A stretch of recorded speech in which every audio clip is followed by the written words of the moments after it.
बिस्मिल्लाहिर्रहमानिर्रहीम, अस्सलामुअलैकुम। मेरा नाम है ख्वाजा मोहम्मद उमर और आप देख रहे हैं कार मेट पी के।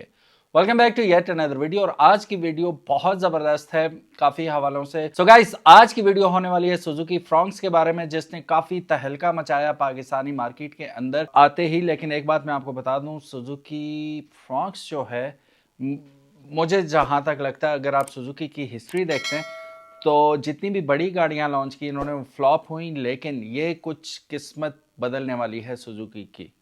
अच्छी किस्मत लेके पैदा हुई है। उसकी वजह यह है कि विटारा को अगर आप देखते हैं तो वो अपने वक्त से पहले लॉन्च हो चुकी थी। जब तक एसयूवी का या कॉम्पैक्ट एसयूवी का लोगों को पता भी नहीं था, उस वक्त ये लॉन्च हुई थी और बुरी तरह फ्लॉप हुई। फिर उसके बाद आ गई आपकी किया की स्पोर्टेज, उसने धूम मचाई और सिविक की मार्केट तोड़ के रख दी। फिर उसके बाद तो एक सिलसिला ही शुरू हो गया जो अब तक जारी है और आइंदा भी 2026 में बड़े सरप्राइजेस आने वाले हैं। फ्रॉन्क्स कैसे डिफरेंट अपनी नसीब लेके पैदा हुई, जैसे ही फ्रॉन्क्स लॉन्च हुई साथ ही गवर्नमेंट ने एक पॉलिसी अनाउंस कर दी कि भाई बैंक्स के थ्रू जहां आपको सिर्फ 3 मिलियन का कर्ज मिलता था बैंक की तरफ से, यानी कि ऑल्टो ही खरीद सकते थे आप, और वो भी मेरा ख्याल 3 साल की उस पर कैप लगी हुई थी। अब गवर्नमेंट ने अब काफ़ी सारे लोगों ने ये क्वेश्चन किया था, हमने वीडियो जब बनाई थी काफ़ी सारे क्वेश्चंस थे कि हमने बैंक से भी पता किया, शोरूम से भी पता किया, वो कह रहे हैं ऐसी तो कोई पॉलिसी नहीं है। जी हाँ, अभी कोई पॉलिसी नहीं है, लेकिन ये जो पॉलिसी इंप्लीमेंट होगी, अब जून आने वाला है, जून के बजट में ये अनाउंस हो जाएगी और फिर ये अप्लाई कर दी जाएगी। फिर उसके बाद काफ़ी सारे ऑप्शंस आ जाएंगे हमारे पास। BYD Atto 3 भी आप ले पाएंगे। फिर अब क्योंकि 1 करोड़ रुपए तक एक्सटेंड कर दिया इन्होंने, 3 मिलियन के बजाय 10 मिलियन कर दिया और 3 साल से बढ़ाकर 7 साल कर दिया। अब फ्रॉन्क्स के हक में कैसे ये बात जाती है, अगर आप सुजुकी ऑल्टो भी देखें, अक्सर हमारी अकल दंग रह जाती है कि इतनी कीमत बनती नहीं है जितनी इसकी है। लेकिन फिर भी अगर आप हैचबैक्स में देखते हैं पाकिस्तान की, बल्कि तमाम ही गाड़ियों में अगर कंपीट करते हैं आप इससे, तो ये हर साल की हाईएस्ट सेलर कार बन जाती है। सिडान्स में ऑफ कोर्स यारिस बनती है और यारिस का भी 4 लाख रुपए डाउन कर दिया गया थैंक्स टू होंडाई की एलांट्रा 1.6। उसकी लॉन्च के बाद एकदम इन्हें भी ख्याल आ गया, पता नहीं सालगिरह मना रहे थे कि कौन सी एनिवर्सरी की खुशी में इन्होंने वो भी कम कर दिया। Anyways, good for us. हमें क्या है, हमें तो अच्छी चीज़ मिल रही है, सस्ती चीज़ मिल रही है, हमें और क्या चाहिए, अल्हम्दुलिल्लाह। अच्छा, अब आते हैं अच्छी किस्मत की तरफ। जैसे ही फ्रॉन्क्स लॉन्च हुई, हुकूमत ने ये पॉलिसी अनाउंस कर दी। पहले शायद डाउट्स थे कि पिछली गाड़ियों की तरह, जो कि नो डाउट अच्छी गाड़ियां थी, लियाना का मैं नहीं कह सकता, बलिनो अच्छी थी और आपकी विटारा बहुत अच्छी गाड़ी थी, लेकिन जैसे मैंने कहा वक्त से पहले आ गई थी, लोगों को समझ नहीं आई, वो फ्लॉप हो गई। और अब ये आ रही है, मुझे लगता सियास आई थी, सियास से बेहतरीन सेडान, क्या बात है, वो भी फ्लॉप होगी। लेकिन अब ये होगा कि अब कैप चूंकि बढ़ चुका है, ये 60-65 लाख की गाड़ी 63,75,000 रुपये की है तकरीबन, जो हाइब्रिड वेरिएंट है, अब लोगों को सूट करेगा और ज़्यादातर ये गवर्नमेंट सेक्टर में ही जाएगी, या वो कोई बड़ी कंपनीज वगैरह स्टाफ के लिए जो लेती हैं वो तो डेफिनेटली लेंगे इस गाड़ी को। और साथ साथ अब अगर आप पहले कुछ शकूक शुबात में थे कि इकट्ठा इतना पैसा इस पर इन्वेस्ट करना अक्लमंदी होगी कि नहीं, तो वो मसला भी हल हो गया कि आप 7 साल की अकसात पर इसे हासिल कर सकते हैं। एक और बात हमारे एक जो फॉलोअर हैं उन्होंने की थी कि ये सूद पे तो नहीं होगा, तो मैं अक्सर आपको बता चुका हूँ, मैं एक दफ़ा फिर लिंक डिस्क्रिप्शन में डाल दूंगा, जहाँ पे हमने एक आलिम साहब को, मौलाना बाबर ज़ैब साहब को बिठा के हमने उनसे पूछा था, ही इज़ एन आलम, और उनसे हमने पूछा था कि कन्वेंशनल और इस्लामिक बैंकिंग का फ़र्क भी उन्होंने बताया था। फिर साथ ही साथ इस्लामिक बैंकिंग से आप जो भी ख़रीदेंगे, या मतलब जो भी आप ऐसी ट्रेड करते हैं, गाड़ी हो गई, घर हो गया, कुछ भी आप प्रॉपर्टी ख़रीदते हैं, तो वो एन हलाल है according to them, I am quoting them, ठीक है। तो हमें और किसकी गारंटी चाहिए, उलमा की। यहाँ पे छोटी सी बात करता हूँ, फिर उसके बाद हम फ्रॉन्क्स की तरफ चलते हैं। मुफ्ती तारिक मसूद साहब इसके हक में, तारिक जमील साहब बारहा बता चुके हैं इस बारे में कि यह हलाल है। आपके जितने भी जय्यद उलमा हैं, चाहे देवबंद हैं, बरेलवी हैं, वो बता रहे हैं। इंजीनियर मोहम्मद अली मिर्ज़ा जो हर बात में इनकी मुखालफत करते हैं, उनका अपना एक स्टांस है, वो भी कहते हैं कि वो हलाल है इस्लामिक बैंकिंग। तो इंजीनियर साहब भी अगर कह रहे हैं और तारिक मसूद साहब भी अगर सेम पेज पे, इसका मतलब है कि we should follow it as well.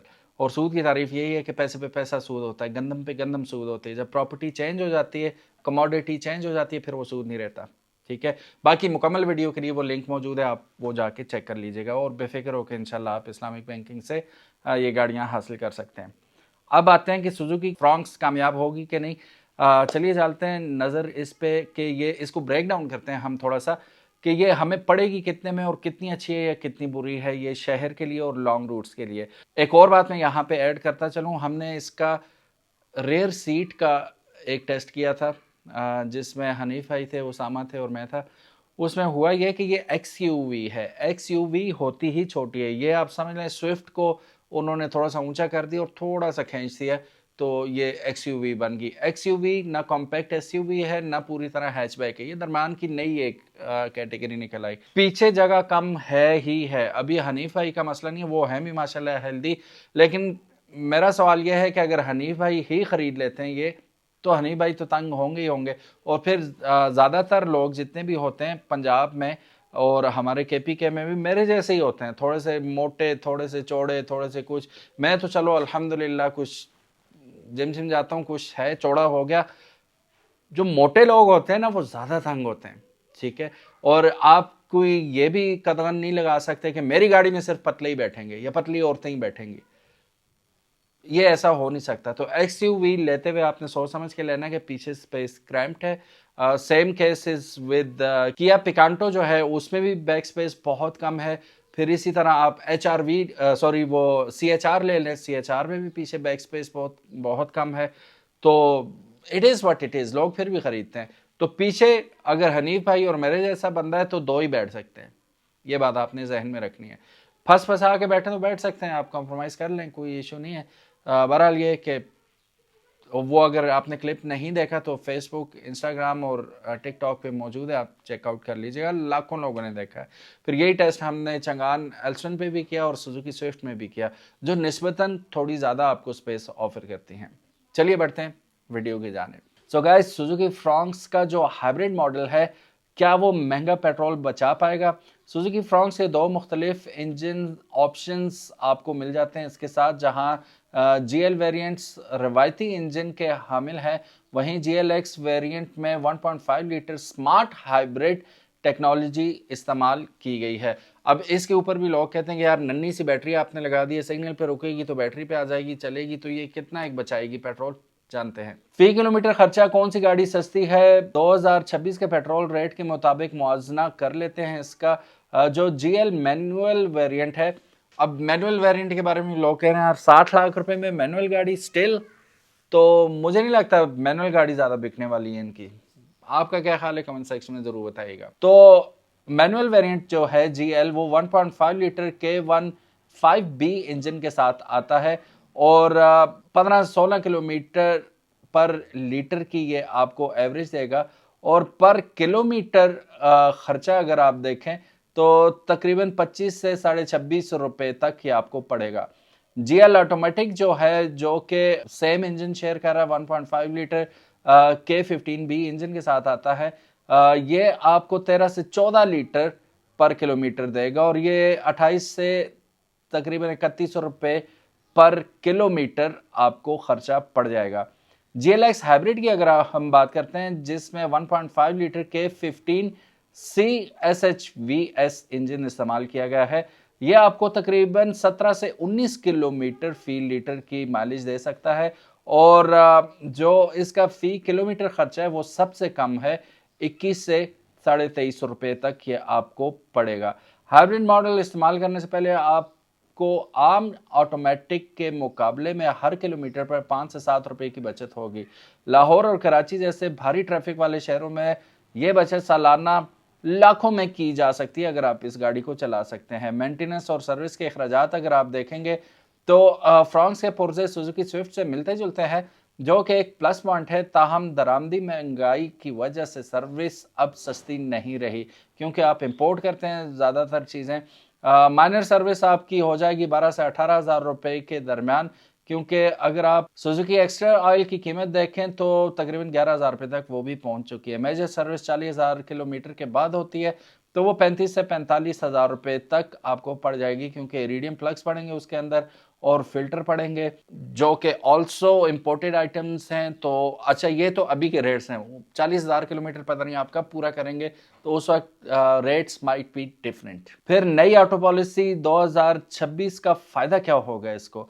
नई पॉलिसी के मुसवदे में हाइब्रिड गाड़ियों में सेल्स टैक्स 18% से कम करके 9% करने की तजवीज़ दी गई है। यही वजह है कि सुजुकी ने GLX हाइब्रिड की कीमत इतनी पुरकशिश रखी है। मुस्तकबिल में इन गाड़ियों का रीसेल वैल्यू भी आम पेट्रोल गाड़ियों से बेहतर होगी। यह तो सिर्फ वक्त ही बताएगा कि कितनी बेहतर होगी। आजकल जो ट्रेंड हम देख रहे हैं, हाइब्रिड गाड़ियां एकदम कीमत तोड़ रही हैं पेट्रोल गाड़ियों की बनिस्बत। पेट्रोल गाड़ियों ने अपनी कीमतें बरकरार रखी हुई हैं, लेकिन हाइब्रिड गाड़ियां रीसेल जो हैं 2-2 3-3 साल पुरानी गाड़ी आप यकीन भी नहीं करेंगे, थोड़ी थोड़ी चली हुई लेकिन काफ़ी सस्ती मिल रही हैं। मैं नाम नहीं लेता किसी भी गाड़ी का, लेकिन वो आपको 15-15 लाख रुपए सस्ती पड़ रही हैं। वो कौन सी गाड़ियां हैं कमेंट सेक्शन में बताइएगा, आप भी बहुत स्मार्ट हैं, you know what I am talking about. सालाना बचत का हिसाब लगाएं, तकरीबन 12,000 किलोमीटर सालाना अगर आप गाड़ी चलाते हैं तो GL ऑटोमेटिक का सालाना तकरीबन खर्चा आपको 3,85,000 रुपये तक पड़ेगा और हाइब्रिड का सालाना खर्चा आपको तकरीबन 3 लाख रुपये पड़ेगा। कुल बचत तकरीबन 85,000 रुपये सालाना आप करेंगे। तो अगर आपका रोज़ाना का सफ़र ज़्यादा है तो GLX हाइब्रिड बेहतरीन इंतखाब है, क्योंकि 2 से 3 साल में अपनी इजाफी कीमत पेट्रोल की बचत से पूरी कर लेगी। लेकिन अगर आपका बजट कम है तो आप हाइब्रिड टेक्नोलॉजी के झंझट में नहीं पड़ना चाहते तो मैनुअल भी एक सस्ती तरीन ऑप्शन है। और जो खर्चा आप मतलब GLX पे करेंगे तो वो कट करके पहले ही सेव कर लेंगे आप, तो वो पेट्रोल में चला जाएगा। ये कुछ ऐसी स्कीम बन रही है। सो गाइस, पहले तो आप मुझे ये बताइएगा कि आप फैन किसके हैं, भले ऑटोमेटिक हो, पेट्रोल वेरिएंट हो या हाइब्रिड हो या PHEV हो, ज़रूर बताइएगा। मैं इलेक्ट्रिक गाड़ी अभी तो सोच भी नहीं सकता, लेकिन PHEV मुझे ज़्यादा अट्रैक्टिव और ज़्यादा वो उसे क्या कहते हैं प्रैक्टिकल लगती है। What about you guys, do let me know. Thank you so very much for watching this video. इंशाल्लाह मिलते हैं नेक्स्ट वीडियो में, तब तक इजाज़त दीजिएगा। अल्लाह हाफिज़, अस्सलाम वालेकुम।